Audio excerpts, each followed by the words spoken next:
Exactly.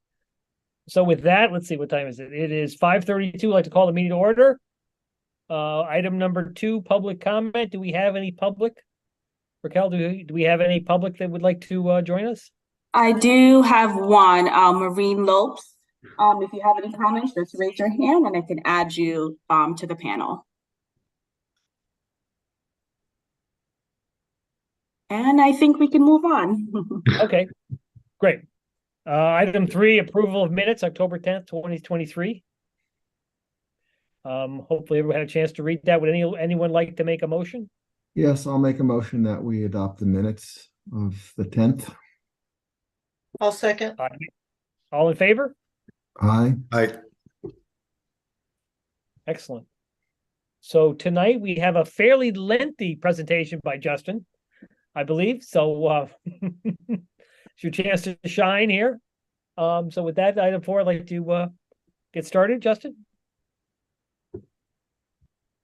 Okay, great. Thank you, Mr. Chair, members of the committee. I'm going to share my screen.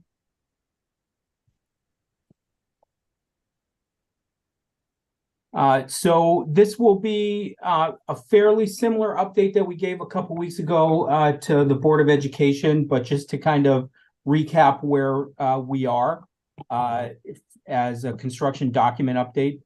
Would like to go over kind of where we've been, project recap, go over some site development, building development, talk about some of the construction, the conducts, quality control measures that have been in place through our construction document review, and discuss next steps. So as we're all aware, we've kind of traveled this path over the last year plus, going through schematic design development, construction documents. We're at the point now where we're circulating the completed construction documents, picking up some review comments, as well as incorporating the value management items that we discussed at our last meeting. From here, we will go through a round of signatures, go to the State Office of Grants Administration to get approval for bidding. So we got those dates and everything a little bit later on in the presentation.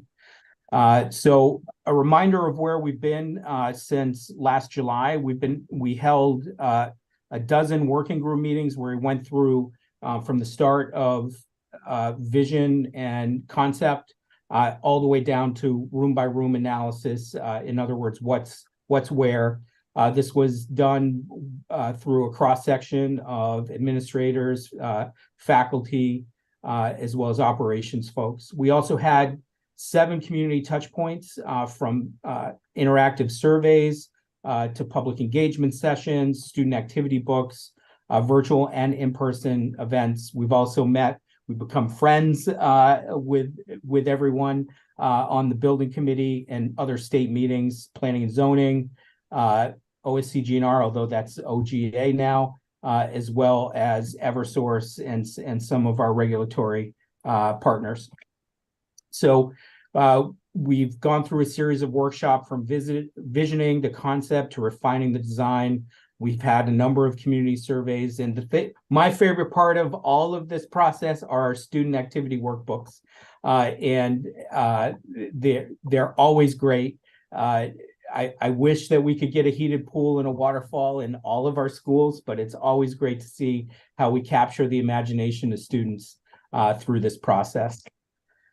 So just a kind of a word diagram of the feedback that we got for visioning for the new pre-K to 5 elementary school. Obviously a focus on safety, sustainability, 21st century learning, and all the stuff that comes with that, adaptability of curriculum spaces, outdoor learning, natural daylight. There was always, we've all lived the fiscally responsible part of this. I think a number of our conversations have been about value management, making sure that we're right sizing the budget without sacrificing curriculum space, etc.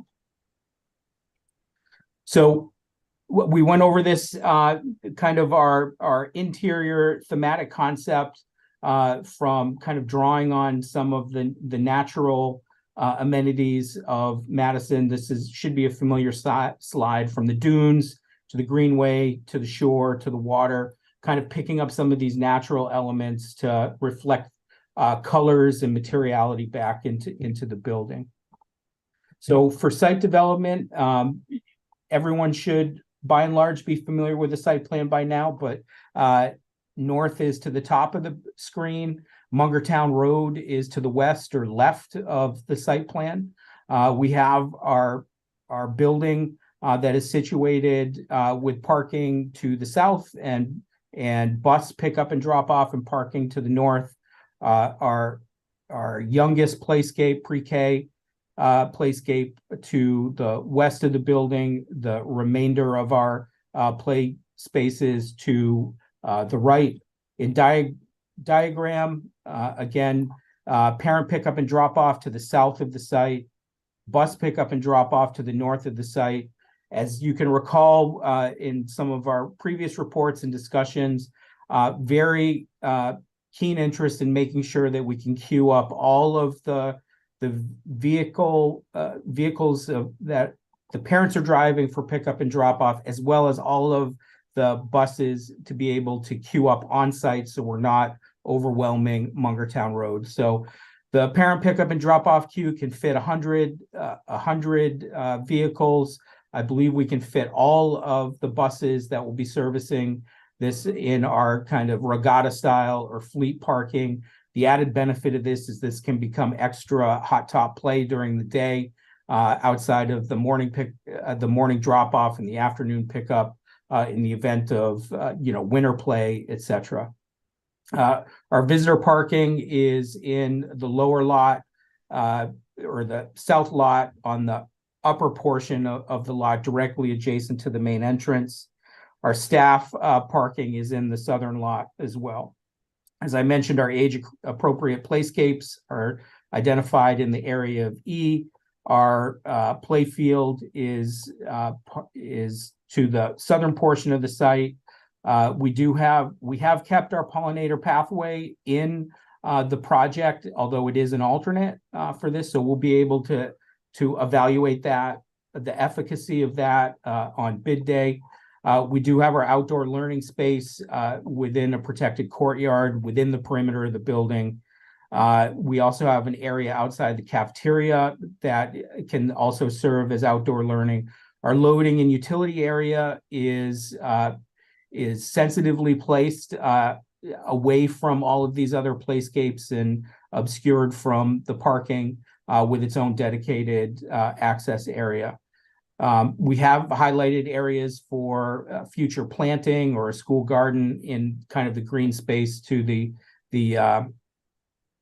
right. We do have our geothermal well field. We're grading this as well so that it can serve as an additional outdoor play area. So for building development, as we all know, we have two levels. Both levels are accessed from at grade. We have our main level and our lower level. So the main level is accessed from the kind of uphill parking area, as well as the bus pickup and drop off, with the main entrances located to the north and the south. Our lower level is at grade further down the hill. The axonometric to the right is how these floor plates stack. So within the middle or the core space of those areas are where we have our double height spaces, our gymnasium and our cafeteria that opens up into our Main Street corridor amongst our specials on the main level. So main floor plan, I think not much has changed since we previously presented this, but I'll go over in diagrammatic form. Our administrative suite, as well as some of our support spaces directly off of the main entrance, secure vestibule, those are in the darker green. We do have some teacher work and teacher planning closer to our grade level communities in the darker green. Our Our kindergarten and pre-kindergarten areas are to the west of the building. Along our Main Street corridor, we have many of our specials, our media center, our STEAM classroom, our art classroom, and our music classroom. And then we have our grade level learning communities on the upper level with a core of support spaces or resource spaces, also with plumbing cores and custodial and mechanical and electrical rooms that are close to the learning community. Our lower level is where we have our cafeteria, kitchen and servery, as well as our gymnasium and our grade level learning communities as well. So from our axonometric within our core spaces, this you can see our upper elementary classrooms on the lower level, lower elementary on the upper level, along with our core spaces, gymnasium, our platform that separates the cafeteria and the gymnasium, Main Street corridor, as well as our media center and open courtyard. So looking a little bit closer at this from our analyzing kind of how these core spaces interact vertically. From our cafeteria, we have our social stair, our learning stair that goes up to our Main Street corridor that separates the media center from the cafeteria. Again, our platform that can do double duty between the cafeteria and the gymnasium, so that we can provide a presentation either in the cafeteria or an all-school assembly within the gymnasium. So as we had mentioned, the kind of concepts for dunes, shore, greenway, and water, the concept is we go from the main level to the lower level. We're kind of pulling in some of these accent colors and materials that reflect those areas. So the goal is that we will be able to have themed grade level communities that will correspond to a specific color and a specific material. So those, in a sense, become branded for those particular classrooms. Then we have, if this meeting was in person, we would have brought all of these finishes, but Sharon, Bob, and George, you guys were in our office a couple months ago, and we went through a number of these materials and colors in our materials library. But you'll see how we're pulling together similar thematic color materials between a paint color, a tile color, wall-based flooring, and some of our acoustic paneling, etc., as well as bringing in kind of the natural light wood tones where we can through the doors, some modest standing trim, etc. So some of the things that I just want to go over so that Adam has reported on this in his update, but just so everybody understands what we've been doing with the construction documents in the last 6 weeks, 8 weeks, we've had our 2 cost estimates with reconciliation. Those were the subject of our most recent value management conversations. We've had an independent structural review. So that's a requirement for what's called a threshold project in the state. Any project that has over 1,000 occupants from an occupant load standpoint is required to go through an independent structural review. So that's happened. We've also had a third-party code review, as well as some review with the local authorities having jurisdiction, the fire marshal, the building official, etc. Gil Bain has done a constructability and coordination review, as has Colliers, your OPM. So your other stakeholders that are partners in this project are also going through and providing feedback and input to Tecton and our consultant design team. And we've also gone through a commissioning building envelope and systems review, and that is Salas O'Brien who has conducted that. Our next steps are are getting building official and fire marshal sign off. There's as well as health department sign off. These are requirements in order to go to sit with the State Office of Grants Administration. It's called an SCG 042. So on the second page, all of the authorities having jurisdiction sign that. On the first page, I sign it. The superintendent signs it. And then we will be seeking a formal approval of construction documents and cost estimate from this body, the building committee, as well as the Board of Education. So those will have a specific date for the documents as well as a specific date for the cost estimate. There will need to be a formal motion to approve as well as a vote. And then the building committee chair signs it as well as the chair of the Board of Ed. We will then go to the Office of Grants Administration pre-bid conformance review, or PCR, on November 15th. So Adam will talk about upcoming dates, et cetera, as we move through. I do have some of our previous renderings that I can go through as well. However, they do not reflect the value management items that we discussed at our last meeting. I can also say that we are currently finalizing the canopy VM update, as well as the firewall. We had a firewall that was built in to separate the main level. We have received approval for our code modification to remove that, so we're removing that. Catherine is also working on the locations, the updated locations for the graphic wall protection. And we heard at our Board of Ed meeting about the desire to provide the gymnasium striping, basketball court colors to reflect the Madison district color, which is a black and a yellow, as well as provide some logo branding within the basketball court. So that our previous rendering of, well, I'm just going to go right to it so you guys can see. So our previous rendering of the gymnasium, you know, we were showing some different coloring. We're working on incorporating the black and the yellows into the basketball court proper, as well as pulling the center court logo. It's also important to note within this rendering some of our value management items that we discussed at our last meeting, including the reduction in the glazing on the upper level, as well as a reduction in some of the maple trim. Those are things that have been picked up in the documents that were most recently updated, but they haven't made their way to this rendering yet. So I'm hopeful that we'll be able to get that the next time that we meet. So with that,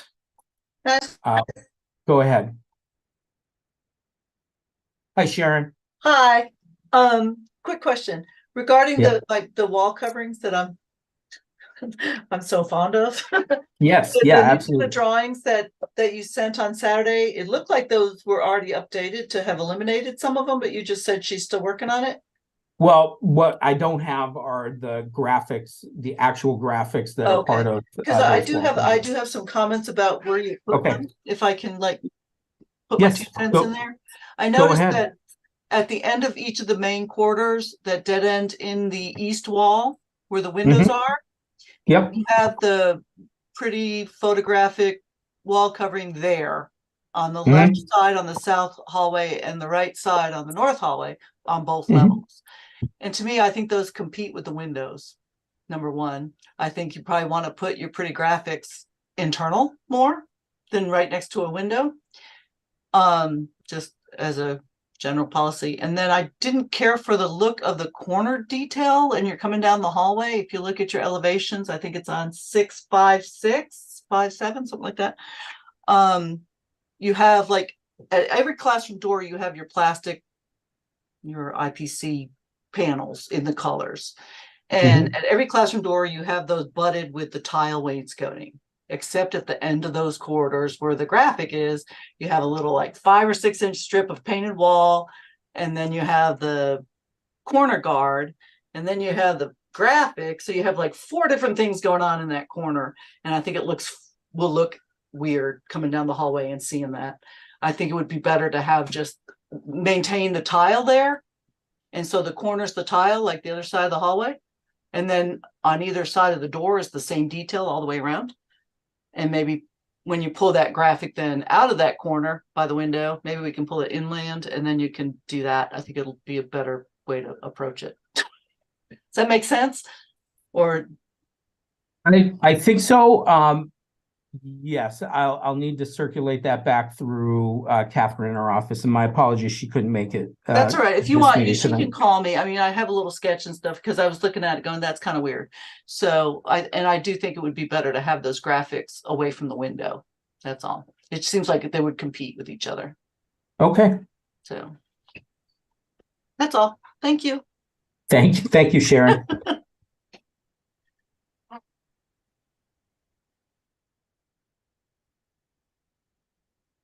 Were you done, Justin, or you were just starting to warm up? Was that? Were you done with your presentation? Yeah, I was asking for if there were any other comments or questions. Yeah.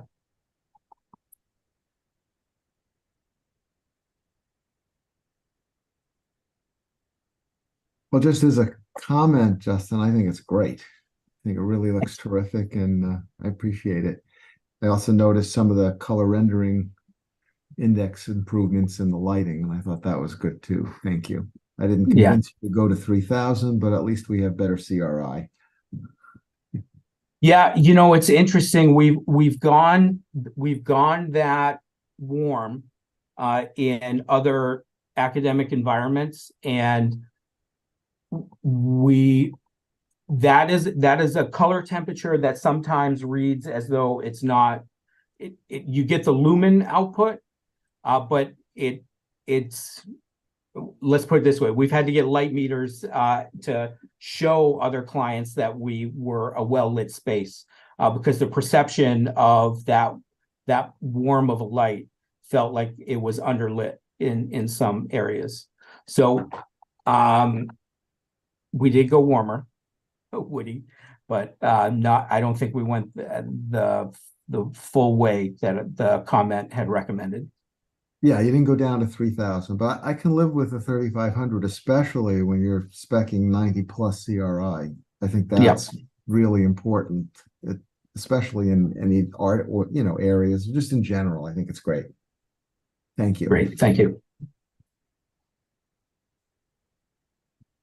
Since we're talking about the documents, the only other note I had here, which I'll share now, is Justin's identifying some of the things that are still forthcoming in the sets, the canopies, etc. We've been referring to these as the 99% set, so to speak, just because of these last minute tweaks that need to get it baked in. The one other component, we had a good meeting last week about the landscaping. That was a value engineering item that was set it as a value to be determined later. So we had a meeting with Phil McMinn and the esteemed Bob Blunden here and the landscaping team about where some of those cuts could be made. So those haven't yet been baked into this drawing set, but they will be prior to the vote the committee takes. So one of the components I just wanted to mention.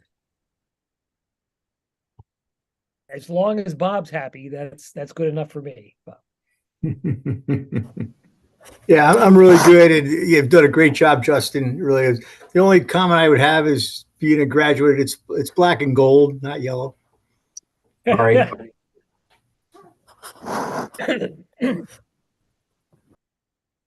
Thank you, Bob.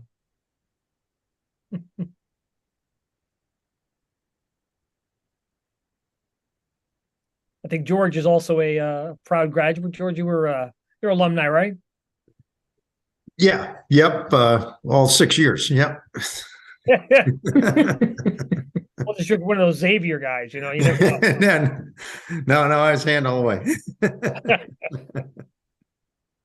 Got it. Yeah, I can just say, Justin, fantastic design, great use of the space. And I know we had to take some money out of the budget, the last couple meetings, but, you guys, you and Nick and Adam and everybody involved gave us some really good choices there, and, a good way to cut it, but not blow the integrity of the whole project. So thank you very much. Great, thank you.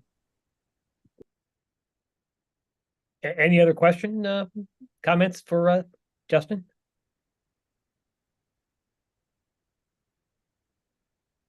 Beautiful. Showing that schedule reminds me it's been a long path, but miraculously pretty much staying on schedule or close to it. So appreciate that. That's Seth. I see Seth has his hand raised. Literal hand raised. I just, for the record, for this meeting, I just wanted to say again, thank you. It looks amazing. And again, I agree with what George just said and what others said. The value engineering really steered clear of any educational programming or anything or really building integrity for the educational program. And, it's going to be a wonderful addition to our town. And thank you very much.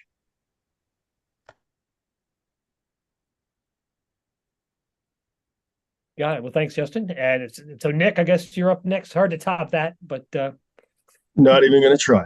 Willing to accept it right out of the gate. Mine won't be as long. I don't have nearly as many cool things to look at or talk about. But if I can share my screen.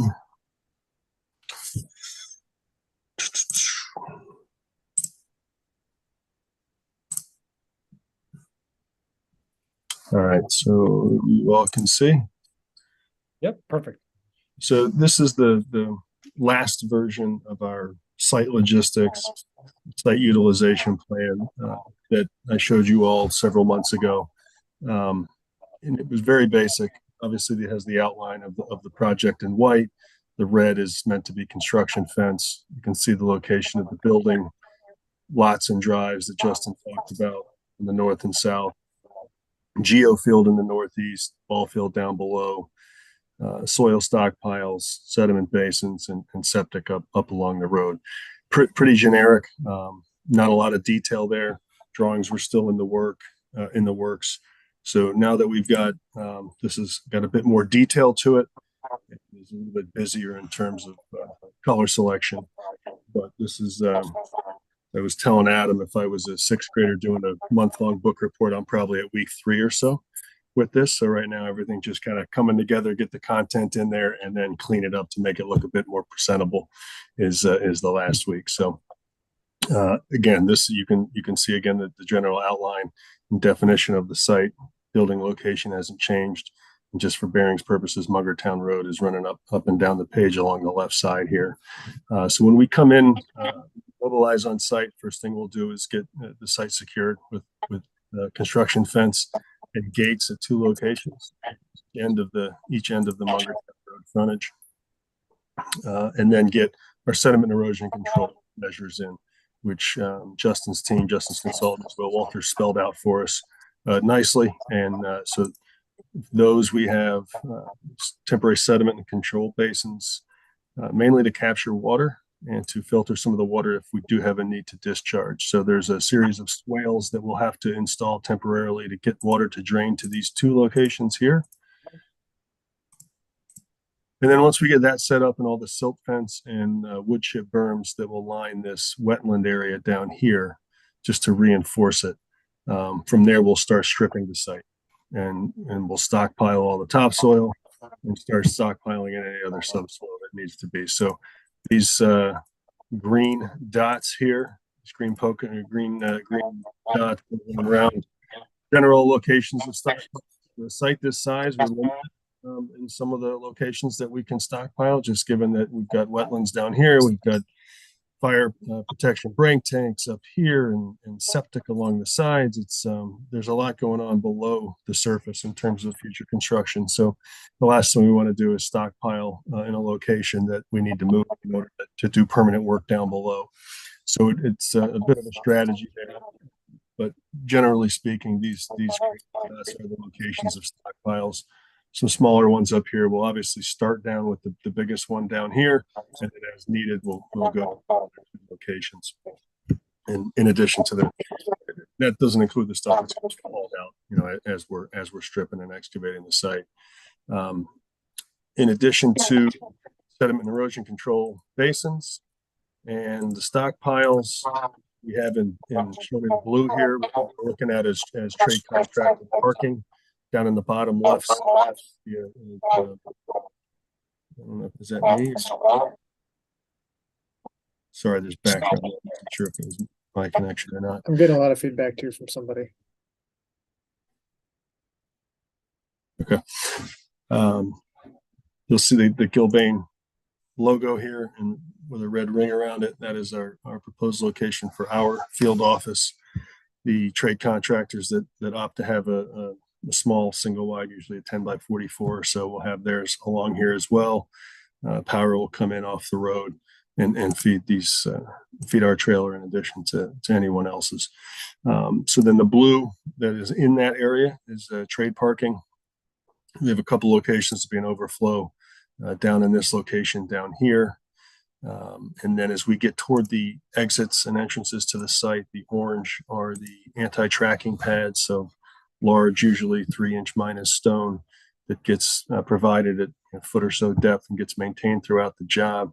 Given the existing grades on this one, superintendent mentioned to me, it's probably worth putting in some temporary paved asphalt aprons here. I think that actually makes a lot of sense because the grade on site is higher up than the road. So if we take what we typically do is take this anti-tracking pad, this large stone, take it all the way to the road. Problem is when it rains, it's going to start washing the fines into the road, and that's what we want to avoid. So by putting in an asphalt apron, serves two purposes. One, it's a nicer entrance in and out of the site, but two, it allows us to sort of dam up any of that sediment that wants to leave through those entrances. Those are usually a very difficult place to control sediment erosion control runoff. You know, along the road here in between the entrances and exits, that'll be ringed with silt fence. So any water that comes down off these berms and wants to go into the road is going to hit that silt fence. But obviously, we can't silt fence across the entrances and exits to the site. So that covers trade parking and our Gilbane trailer. These items in pinkish purple, proposed crane pad locations. Building of this size, we're not going to have a massive crane. It's more than likely an over-the-road crane. It's fairly mobile around site, but does take up a decent sized footprint and requires a stable, secure, sound base. So purpose for us showing these is to let our site contractor know that when they bid it, they've got to include 8 different locations for crane pads. Everything else on here, I probably should have led with that. Everything else that's on here is primarily here to show the bidders what the intent of the site is during construction. So that our electrician knows that our trailer's down here and that power is coming off I forget the pole number, but coming off the utility pole over here, as opposed to our trailer being right here and the electrician thinking they've got a 40-foot run instead of a, whatever it is, 200-foot run. Also, lets the site contractor know where they can put their stockpiles. They'd love to have it in one large location and never, set it and forget it type of thing, but we just don't have the room for it on this site. So it gives them an indication of that as well. In addition to the crane pads, lets them know how many they're going to be in the general location. The paths in yellow are haul roads that will get cut to subgrade and then be driving over those between site vehicles and any machinery and rock trucks that get used throughout the site. And any triaxles delivering material or hauling material offsite will use those as well. They generally coincide with the existing roads, or the permanent roads. So kind of a dual benefit there. Get those cut into subgrade, and we'll be using those, like I said, for the better part of a year before we start to final pave that. So that soil will be, the subgrade there will be defined and will certainly be compact at that point. And that is about it for site utilization at this point. We're showing a temporary, one thing worth noting, we're showing a temporary well up at that location up here toward the northwest corner of the site. Since the permanent water supply probably won't be available till the end of the summer, we're kind of right on the cusp of whether or not we need a water source on site. We don't need it for site work. They can fill for dust control. The site contractor can fill their water tank truck remotely and come in, or they can, if the water's clean enough, they can actually pump and fill out of those basins. So it's kind of a dual purpose there. But we will need it. We won't need it for concrete. Certainly we'll need it for the structural steel erection, but we will need it for masonry. That's the biggest one that you really can't, on a job this size, import water with, the mason every morning, bringing in drums of water is really not an efficient way to do it for schedule and cost on their end. So we're temporarily showing a well there. We're looking into what will go into having to provide that, but it's more or less a backup plan. That if we don't have permanent water by the time we get the mason started on the veneer, then we're going to have to go in that direction. So it's a unique item of this site compared to most of the other projects we do that typically have water service there already. So that's the spiel. Any questions?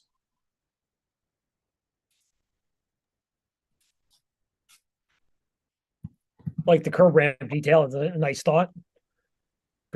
Tracking mud throughout the Yeah, exactly. Town road, so that's good. We know where you live, Nick, so it's probably a good idea. Yeah, you'll see the mud tracked right to my driveway.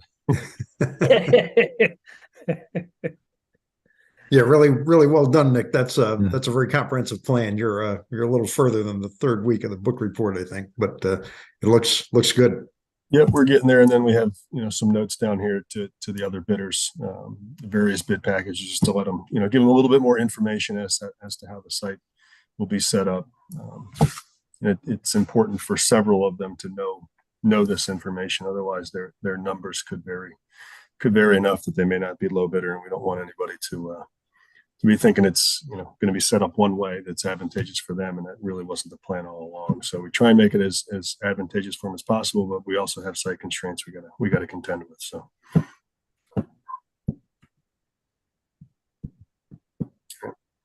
Great, nice job, Nick. Thanks. thank you. Super. Any other questions for Nick, or are you guys everyone all set? So moving on, Adam, do you want to do your update here, or do you want to do your rolling update? It'll kind of be my section 5 with invoice packet and 6 and meeting schedule all kind of lumped together. So I'll keep talking and you tell me to stop if you need to. So for this evening, Justin and Nick covered most of what the sort of the status updates are in terms of sort of the behind the scenes process, which I like to just keep feeding the group while we're doing our working meetings and that during the week.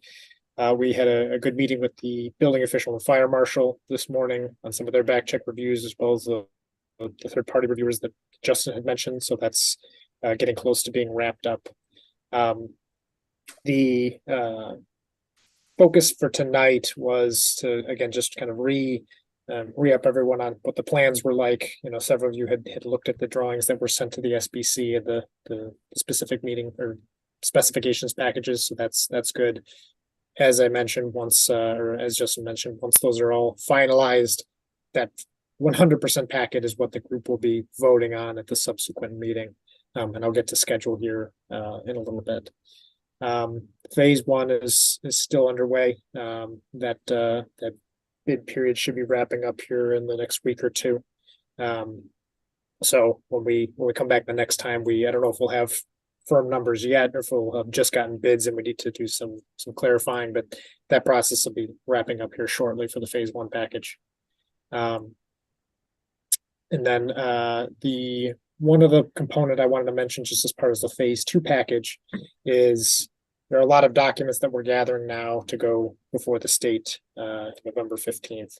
Obviously the drawings and specs, obviously the SCG 042 that just had mentioned, but the sign-offs that this group and the Board of Ed will be giving. There's a bunch of other letters and additional documents that we're compiling as part of the standard state checklist. One that I did just want to mention because it hasn't really come up with this group is a sole source letter that was submitted to the state. What that is a request to the state to have deviations from standard bidding practices of having 3 manufacturers or products to get good competitive bidding on the things. So for example, the town has a standardized components for its fire alarm system. And so it doesn't make sense to have any fire alarm company bid willy-nilly on a project and all of a sudden you have systems that don't interact. So there's a process that you submit requests to the state for certain components to be we call sole source or less than 3 competitive bidders. And that's been submitted to the state after coordinating with Bill McMinn on the building management system and the fire alarm system, as well as Art Sickle for the security cameras and access controls. And then the last component was for security glazing, just because some of the in hearing talk about this, the safety glass that's been put in for security purposes. It's a relatively new product. So in talking with the project team, there's been some projects recently that have had less than ideal results with just some of the manufacturing processes out there. So that was the 5th component that was submitted as part of this sole source process to the state. So there's no action item for this group per se, but it's just one of those pieces that we kind of work on in the background and then get baked into the drawings and specs and doesn't necessarily come to light. So I wanted to mention that to this group here as well. With that, just running through my list of things here. Yes, I think that's the high level on the phase 1 and phase 2 packets before I move on to the invoice packet and the schedule. Any questions on that front from me? Nope. Okay. So I'll share my screen for the invoice packet here. Can you all see that? Yep.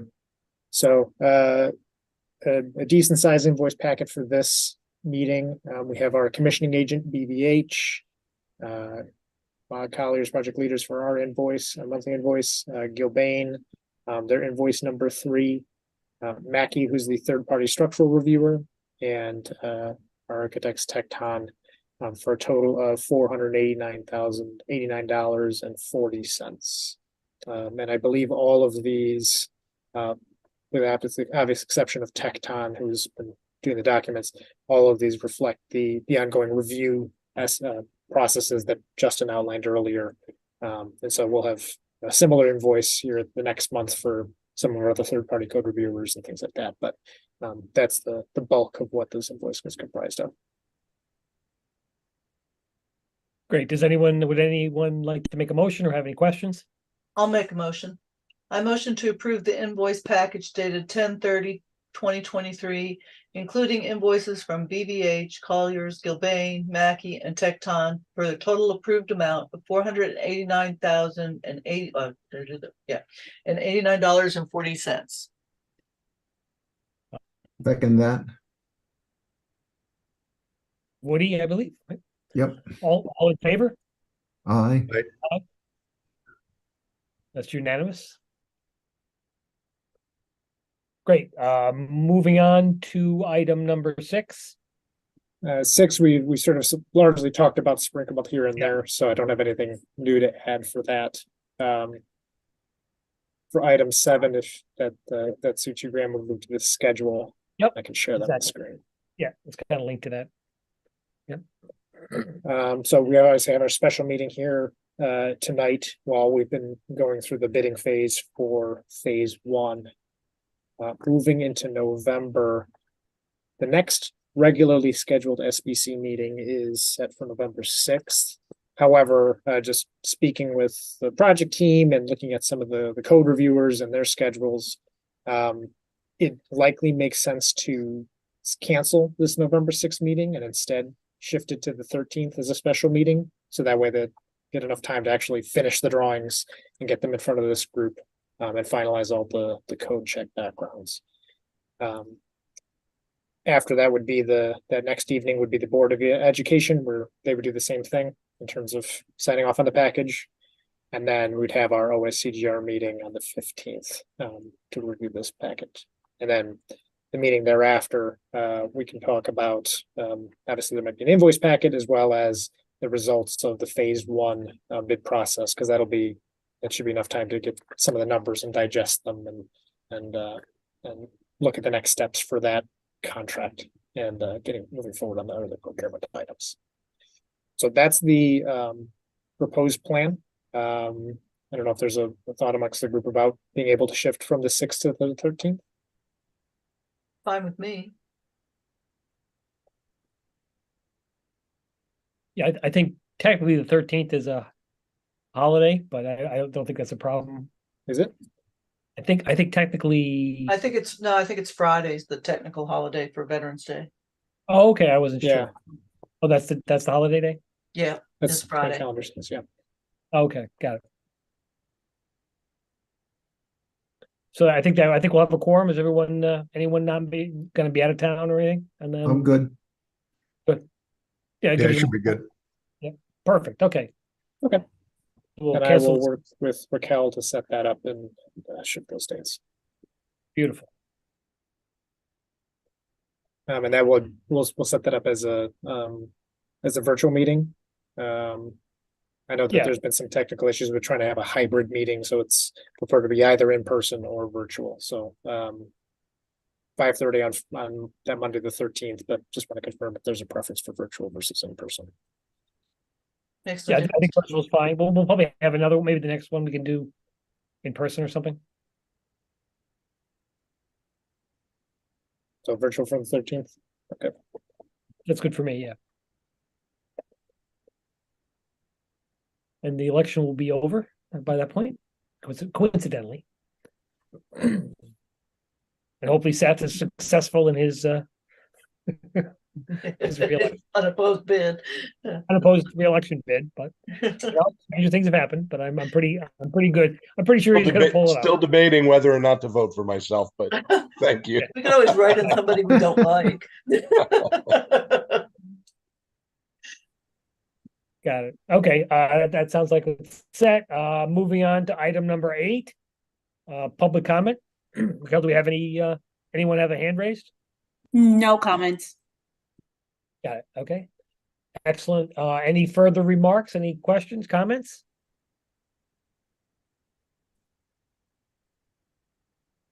I think we're flying. Would anyone like to make a motion to adjourn? Sure, I'll make that motion. Sharon's first. Any seconds? I'll second it. Got it. All in I favor? shouldn't have to edit the meeting minutes. All right, I'll see you in a couple weeks, guys. Yeah. Great job, everybody. You all. Take care. Good job, everybody. Yeah. Good Take night, care. thank you.